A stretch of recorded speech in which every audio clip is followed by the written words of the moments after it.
جی السلام علیکم ورحمۃ اللہ وبرکاتہ۔ محترم بھائی نے لکھا جی عید کی نماز سے پہلے قربانی کرنا جائز ہے یا نہیں؟ کہتے ہیں جی اور اس کی دلیل۔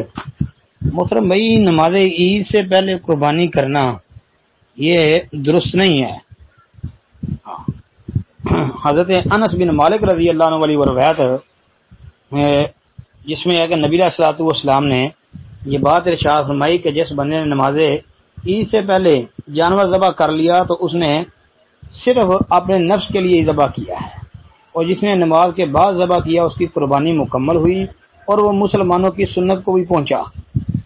حدیث صحیح بخاری کے اندر 5546 نمبر پر موجود ہے اور صحیح مسلم میں 1962 نمبر پر آتی ہے۔ اس کے علاوہ یہ مسند ابی اعلی، سنن نسائی، مسند احمد وغیرہ کے اندر بھی موجود ہے۔ تو پتہ چلتا ہے کہ نماز عید سے پہلے قربانی نہیں کرنی چاہیے، عید کی نماز پڑھنے کے بعد جو ہے وہ قربانی ہے۔ اس کے متعلق ایک اور حدیث صحیح بخاری کے اندر موجود ہے۔ جندب بن سفیان بجلی رضی اللہ عنہ بیان کرتے ہیں کہ نبی علیہ الصلوۃ والسلام نے فرمایا جس نے نماز سے پہلے قربانی کر لی وہ اس کی جگہ دوسرا جانور قربان کرے۔ پتہ چلا کہ جس نے نماز عید سے پہلے جانور ذبح کر لیا اب وہ اس کے بدلے میں جانور ذبح کرے گا۔ جی صحیح مسلم میں یہ حدیث آپ 1960 نمبر پر دیکھیں۔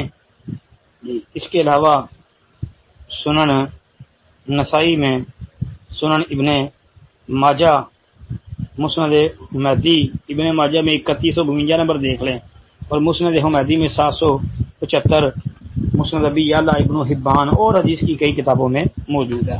تو لہذا عید کی نماز پڑھ کے قربانی کرنی ہے، اور قرآن پاک کے اندر بھی یہی ترتیب بیان ہوئی ہے کہ اللہ پاک نے اپنے پیارے پیغمبر محمد کریم صلی اللہ علیہ وسلم کو یہ حکم دیا کہ فصلی لربک وانحر، کہ اپنے پروردگار کے لیے نماز پڑھ اور قربانی کر۔